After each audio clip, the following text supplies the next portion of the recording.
मैं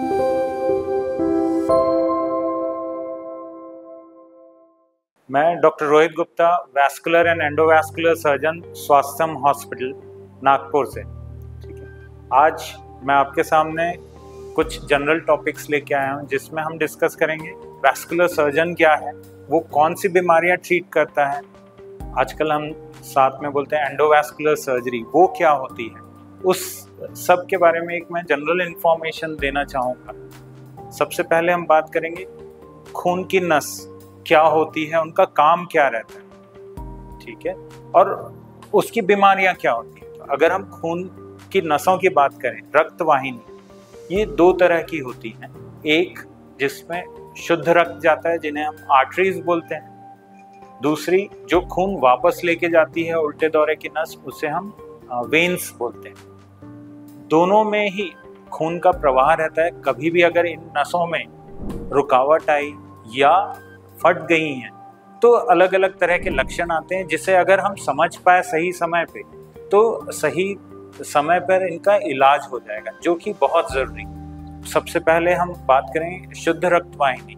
अगर शुद्ध रक्तवाहिनियों को, जिनको हम आर्टरीज बोल रहे हैं, हम ये जानते हैं कि हम खाना मुंह से खा रहे हैं या सांस नाक से ले रहे हैं। अब कई बार घरों में बोला जाता है कि कोई घाव हुआ, कोई चोट लगी, तो घर में सभी बड़े बोलते थे कि आप खाना अच्छा खाइए। क्यों ऐसा? खाना अच्छा खाने से घाव कैसे भरेगा? ठीक है, वो हमें समझना है। खाना एब्जॉर्ब हुआ, डाइजेस्ट हुआ, डाइजेशन के बाद जो भी इम्पोर्टेंट न्यूट्रिएंट्स रहते हैं वह खून के द्वारा घाव तक पहुंचते हैं, जिससे कि घाव को भरने में मदद मिलती है। सेम ऑक्सीजन, अगर हम ऑक्सीजन नाक से ले रहे हैं तो हमारी हाथ की उंगलियां कैसे जिंदा हैं, पैर की उंगलियां कैसे जिंदा हैं? तो क्योंकि ऑक्सीजन इन रक्तवाहिनियों के द्वारा हमारे पूरे शरीर में जा रहा है, चाहे वो ब्रेन की बात हो, चाहे पैरों की उंगलियों की बात हो। सभी जगह अगर इन रक्तवाहिनियों में कहीं भी रुकावट हुई तो हमें वहाँ पे इश्केमिया, मतलब ऑक्सीजन की कमी देखने को मिलेगी। ठीक है, अगर हम मोस्ट कॉमनली अगर हम देखे जाए, सभी कोई जानते हैं कि हार्ट अटैक क्या होता है। हार्ट अटैक का मतलब होता है कि जो हार्ट की खून की रक्तवाहिनियां हैं वो किसी कारण से बंद हो गई, चाहे वो कोलेस्ट्रॉल हो, कैल्शियम हो या क्लॉट हो।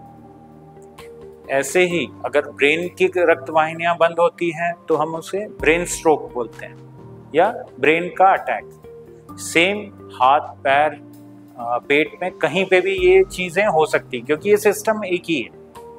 अगर पैर की नसें बंद हो तो हम उसे गैंग्रीन का रूप देते हैं, जिससे कि आजकल कॉमन आदमी बहुत ज़्यादा डरता है, अरे एक बार गैंग्रीन हुआ मतलब पूरा पैर कट जाएगा। ऐसा नहीं, अगर हम इसे, इनकी सिम्टम्स को या इनके लक्षणों को समय से जान लें तो इससे बचा जा सकता है। आजकल बहुत अच्छे इलाज हैं, चाहे वो ओपन सर्जरी की बात हो या सिर्फ मिनिमली इन्वेजिव, जिसमें हम सिर्फ सुई के छेद से नसों को खोल पाते हैं। तो आजकल साइंस ने इतनी एडवांसमेंट ले आई है कि हम काफ़ी तरीकों से इन नसों को खोल सकते हैं।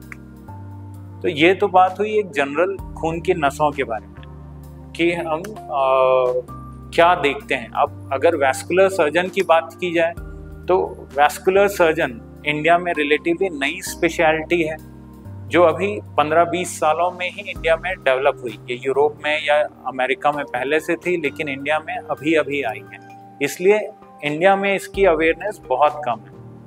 और मेरा आपके साथ सामने ये बोलने का एक ही रीज़न है ताकि हम इसकी अवेयरनेस लोगों तक पहुंचा सकें।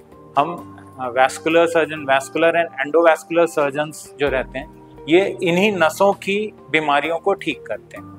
उनका पता लगाना, मरीज की जांच करना, उसमें आर्टेरियल डॉपलर या वीनस डॉपलर करना, साथ में एंजियोग्राफी करके उसको कंफर्म करना और उसी के बाद एंजियोप्लास्टी या बाईपास करके उसका इलाज कर पाना, यह वैस्कुलर एंड एंडोवैस्कुलर सर्जन का काम होता है। ठीक है, आजकल हम देखते हैं कि डायबिटीज़ इंडिया में बहुत तेज़ी से बढ़ रहा है। डायबिटीज़ के कारण धीरे धीरे ये नसें सिकुड़ने लगती, पैरों में सुन्नपन आने लगता है, कई बार घाव होता है जो कि भरता नहीं है। तो उसके पीछे भी मेन कारण यही होता है कि कहीं ना कहीं खून की नसों चोक होने लगती है, सिकुड़ने लगती है, जिसके कारण खून ठीक से पहुंचता नहीं है और इन मरीजों में घाव भरने में दिक्कत होती है। तो डायबिटिक फुट के कारण आजकल काफ़ी मरीजों के पैर एम्प्यूटेट करने पड़ते हैं, जिसके कारण उनकी लाइफस्टाइल हैम्पर होती है। और इन सब से बचा जा सकता है अगर हम सिर्फ रेगुलर फॉलोअप या समय से लक्षणों को समझ जाएं। Thank you.